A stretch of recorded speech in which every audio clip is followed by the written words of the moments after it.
Okay, folks, we're going to continue in working problems. Let's look at this problem number 10 right here.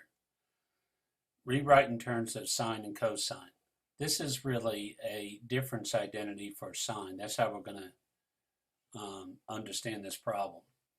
Now, we've done this a few times before, so we know this is going to be the sine of the first times the cosine of the second. Remember, this follows these signs, minus the cosine of the first times the sine of the second. Okay? Well, let's see. Now, remember our unit circles, so we got that 3/4 pi is over there. So this is going to be a negative radical 2 over 2. The sine of 3/4 is going to be a positive radical 2 over 2. Okay, let's copy this down. Minus cosine of x. Okay. Now, notice that this part's negative, and if we move that negative sign out to the front here, that's going to be negative 2. So we could factor out a negative radical 2 over 2, and what would we be left with? Sine of x plus cosine of x. That's how I would write it in a simplified form, but you could have just simplified the signs as well. Okay, keep that in mind. Now here's a problem, a little bit of a challenge here. Let me move this out of the way. Simplify each. Okay. If we think about this, this is just a cofunction identity. This is this business with the triangle, and there's an angle here, and then its complement. So the complement of secant is really cosecant of the angle. Whoops, that's cosecant of the angle. Now I'm done with that problem. But let's just say that you didn't know the identities that well. You could say that secant is really 1 over cosine of this angle, which is pi over 2 minus w. Now we could use the difference identity for cosine, so notice what that would be. That'd be 1 over what? The cosine of pi over 2 times the cosine of w, remember opposite signs, sine of pi over 2 and cosine of w. Well, let's see what happens right here. Actually, this is sine right here, right? Sine. Okay, what is cosine of pi over 2? Hey, that's 0. What is sine of pi over 2? That's 1. Let's rewrite this. 1 over 0 plus sine of w. Now, that is going to be 1 over sine, but everybody knows that's just equal to cosecant. So notice that it took us a long way to get this way, but if we just know the identities, it helps us out. That's true of a lot of areas in math and science. So it does, you got to be a good judge of how much time you're willing to put into the course. Hope that helps you out. Okay, now here's an interesting identity. Prove the identity. Now remember, we're trying to get one side to look like the other side. The question is which one's going to be the more complicated side? It would seem that this side would be the more complicated side, but if you notice, we probably could use a summation identity. So let's try that. Now we're going to have to go back, since we haven't really talked a lot about this. I'm just going to say a plus b. Okay. And this is equal to a fraction. The first part is tan of a plus tan of b. And the bottom is 1 minus their product. Tan A, tan B. That's a lot of tanning lotion right there. Okay, now,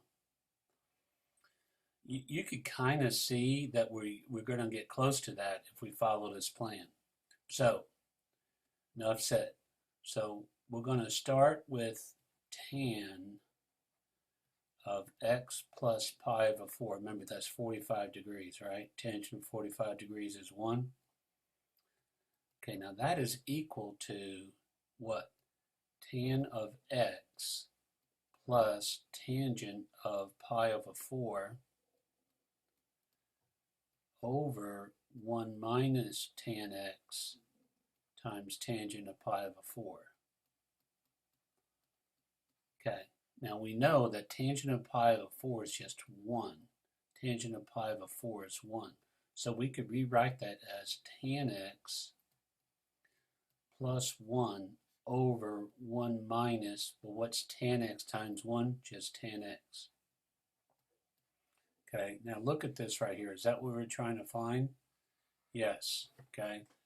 Now, I didn't do this exactly formal, but I did the important steps, and I think that you could follow that out. Okay, now notice, take a good look at this problem here, okay?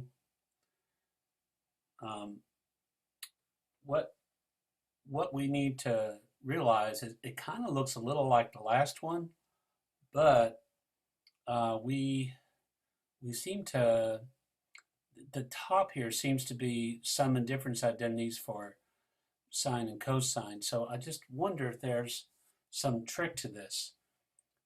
If we could move over here, we may be able to break that down. That's an idea. It's a good question. How are we going to approach this? Okay, now we're going to purposely make some mistakes here. Let's just say we wanted to use the plan we used last time. Now, if we were going to do this, wouldn't that top be sine of A plus B over cosine of A plus B? That would be tangent of A plus B, right? Over sine of A minus B, and over cosine of A minus B. Correct? Okay. Now that's not bad. Could we break that down further? In other words, hey, let's take the top part, okay, and rewrite that over here. So let me see. Let me do this. I have my big bar, and then I have a little bar at the top. So on the top's going to be, what is that? Sine of A cosine of B plus cosine of A sine of B. Makes sense? Okay. Now,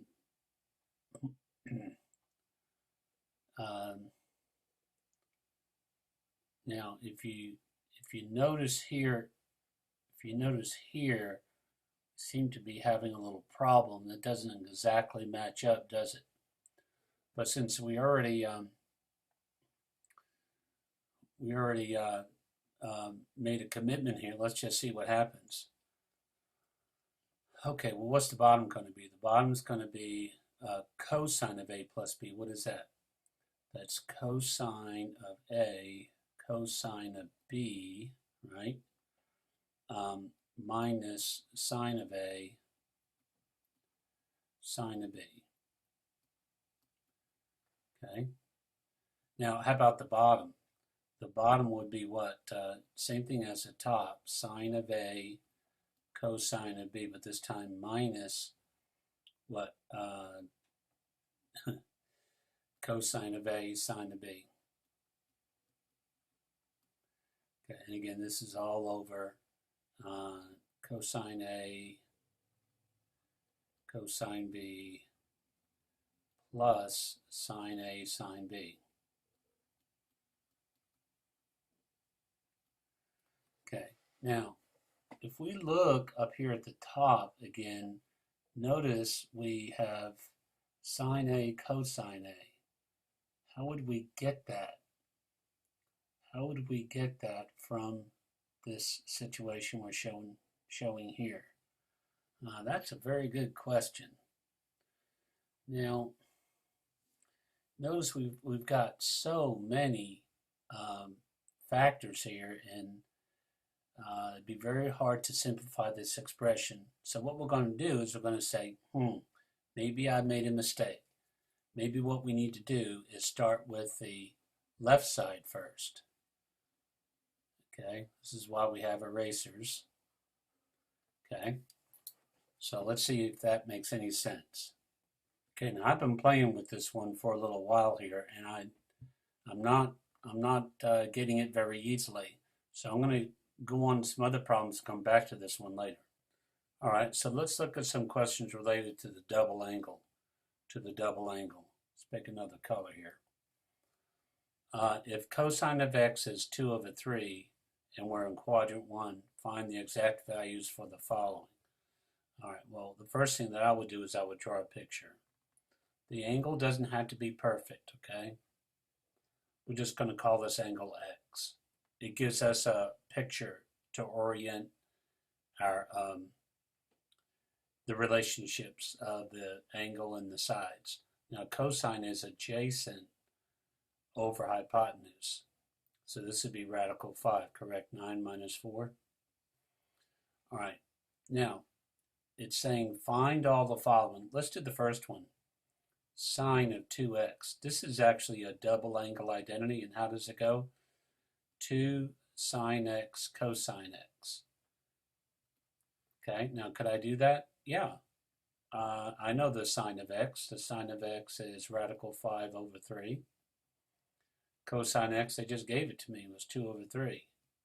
Don't forget you got a 2 out here in the front. So the sine of 2x is equal to 4 radical 5/9. Now, you could check this with your calculator, and how would you do it? Well, you could use the inverse cosine and find this angle measure right here. Let's just say it was 19 degrees. I'm not saying it is, okay? But to find sine of 2x, just find sine of 38 degrees, okay? And that should be the equivalent of the decimal part of your answer right here, okay? That's just, a little quick advice here. Now, how about cosine of 2x? There are a lot of ways to do that. Since you already have the cosine of the value, maybe it'd be a good idea to just use the identity, the double angle identity that just uses cosine. So again, I'm looking at my sheet. Cosine of 2x is the same thing as 2 cosine squared theta minus 1. Okay? Well, now 2 times, we already know the cosine's 2/3 squared minus 1. 2 times 4/9 minus 1, or 8/9 minus 1, which is, right, that's just negative 1/9. Okay, you could do that. Now, how about tangent of 2x? Here's where you're going to need a double angle identity for tangent. And that guy is this. Again, we're doing C right here, right?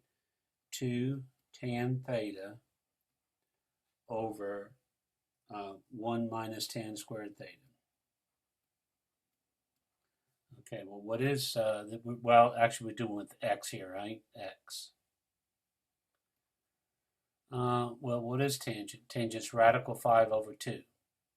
So this is going to be equivalent to 2 times radical 5/2 over 1 minus radical 5/2 squared. Okay, let's simplify that. Of course, the top's just going to be radical 5 over 1 minus, well, radical 5 squared is just 5/4. And let's see. That's just negative 1/4. That's negative 1/4 here. So it's going to be negative 4 radical 5. Negative 4 radical 5. Okay. All right, now just kind of think about it. If doubling that angle causes it to be minus, it must be in the second quadrant. That's something to think about. That's an example of working through those types of problems. Okay, now I really do like these problems right here because